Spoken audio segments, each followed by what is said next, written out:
never too early to look ahead to the 2024 NFL season. And for the Seattle Seahawks, we are examining 5 players that, if the season ended today, would not be back in 2024.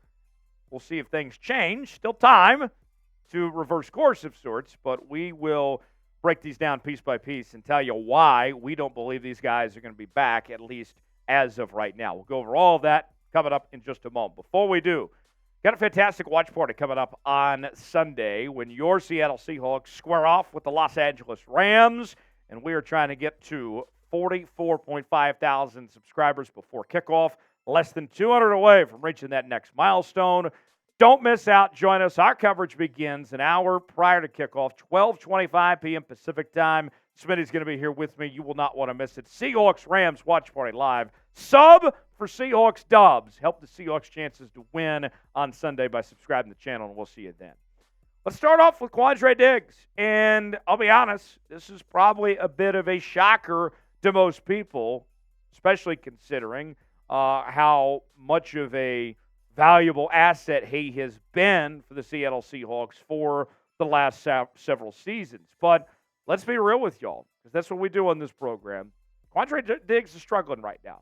He's had about 2 good games, the Giants game, the Bengals game, and that's really been about it for Quandre Diggs. Now, granted, last year he got off to a slow start and had a strong finish to 2022, so there's still time to turn things around, but with Jamal Adams and his contract situation, with Julian Love, the investment you made there, and then not to mention just potentially getting younger here, it doesn't look great for Quandre Diggs having a future with this Seattle Seahawks organization beyond this year.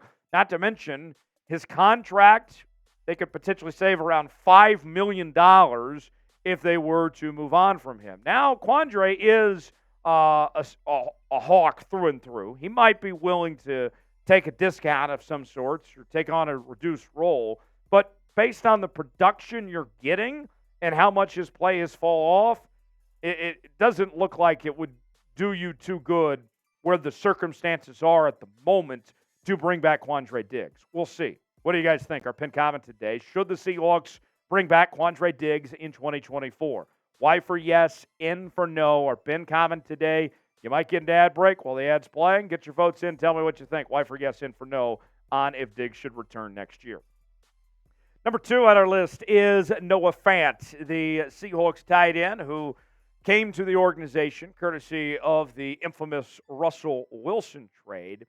And what we've seen from Noah Fant over the last couple of years is a guy with a lot of talent, but has not necessarily lived up to expectations. And that's not Noah Fant's fault necessarily. We've seen him show those flashes of brilliance where he's looked like he could be a very good tight end, one of the best in this league. The problem is this offense that Shane Waldron runs, that we've seen Pete Carroll work with over the years, is not necessarily friendly to tight ends for them to have great production and put up very good numbers. If I'm Noah Fant, I probably don't want to come back to the Seattle Seahawks team, if we're going to be completely honest here. Noah Fant could go to a more tight end friendly system and put up much bigger numbers than what he's putting up now and make significantly more money than what he would likely make if he were to stay with the Seattle Seahawks. It's not personal, it's just business. And until things change, until the offense uses the tight end more so, it doesn't really make sense for Noah Fant to stick around here with the Seattle Seahawks team. Not to mention, I believe that the Seahawks are going to draft a tight end in the 2024 NFL draft. Fant or Disley, one of the two, is likely going to go. And just based on the way contracts and all that play out, Noah Fant would walk away as a free agent after this 5th-year option. I think Noah Fant probably isn't back beyond this year.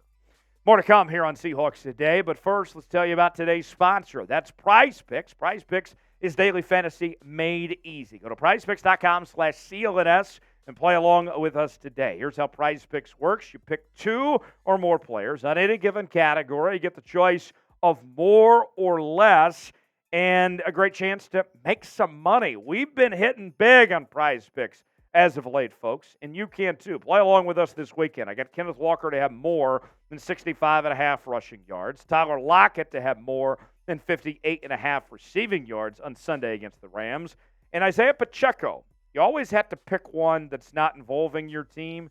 I got Pacheco on Monday night for the Chiefs to have less than 59.5 rushing yards. Let's say we put $20 down on all three of these.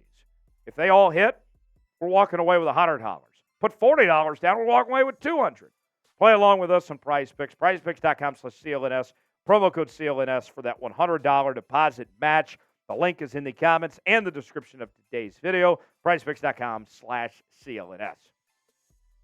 Next on the list is outside linebacker Darrell Taylor, who currently holds the starting outside linebacker spot opposite of Boye Mafe. And let's be real with y'all. Darrell Taylor is too one-dimensional. He can get after the quarterback. I mean, you tell him, like, hey, that guy in that jersey, you go get him. He can go do that. But he's not a very good run defender. He's not very good in pass coverage. That's really all he can do. And you see the investments the Seahawks have made. Not only are you going to get Uchenna Nwosu back next year, and he got that big extension, Boye Mafe having a career year in his own right, 7 straight games with a sack, a new franchise record. But then you got Derek Hall, a part of the equation, who people are very optimistic about in his future of playing a significant role when it comes to those pass rushers there. And he can do a little bit more than Darrell Taylor has, better all-around player at that position. So Darrell Taylor, I just don't see this working out. He hasn't necessarily been the best fit for this Seahawks team with being one-dimensional, and then also we've seen schematically where he has been benched a number of times. When Darrell Taylor is starting football games, it's because they have to. It's not because they want to play Darrell Taylor, and that's the reality of it. Who is a player that won't return for the Seahawks in 2024? Be honest with me. Here's your chance to be a little bit brutal here on the program. Weigh in that comment section. Tell me who you believe will not be back that's on the current roster right now in 2024. Devin Bush also on this list. And Devin Bush, this was a guy that was brought in as an insurance policy of sorts for Seattle in 2023. At the time they signed him, we didn't know that Jordan Brooks was going to come back from an ACL injury after 8 months. We didn't know Bobby Wagner was going to come back. And there was Devin Bush there. He wasn't going to cost you a bunch. It made sense of a guy that was going to be a Band-Aid on the situation. Well as Jordan Brooks has played, maybe the best season of his career, with Bobby playing at an extremely high level this year, and you're probably going to be drafting a linebacker as well for the future, it just doesn't make a ton of sense to be playing to keep Devin Bush beyond this year. And he just can't even get on the football field. So far this year, he's had 4 tackles. His snap count's been limited. There's just not really a role for Devin Bush. So I would be surprised if he's back in Seattle beyond this upcoming season. Name a player the Seahawks should bring back in 2024. We've talked about guys that they are likely to move on from. Who's a guy maybe on this list or that's kind of a bubble guy that you think they should bring back? Chime in that comment section. Give me a name that comes to mind. Last on our list of roster changes of players that will not return in 2024, we turn our attention to Mike Jackson. And this is somebody that had a very good year last year, that played a very significant role for Seattle in 2023, did a really good job in pass coverage, was a nice duo with Rick Wallen on the other side, but with the way Devin Witherspoon really emerged and developed, Trey Brown had a nice bounce back year this year, and then you still had Rick Wallen there. There really wasn't a role for Mike Jackson anymore. He's been phased out of sorts. And we talk about this youth movement that Pete Carroll and John Schneider have put together with this Seattle Seahawks team. Mike Jackson is not a part of said youth movement. They drafted Devin Witherspoon. They drafted Rick Wallen, Kobe Bryant, Trey Brown. All those guys were brought in the system. Mike Jackson was an outside guy that's not a part of their long-term future. And, you know, I think the Seahawks may have been open to trading Mike Jackson back at the trade deadline. Had they gotten a trade offer they would have liked, ultimately it didn't work out. So Mike Jackson, he's been a valuable piece. He was really needed last year and had a solid year, but his time has come and gone. I'd be shocked if he's back with this Seahawks team in 2024.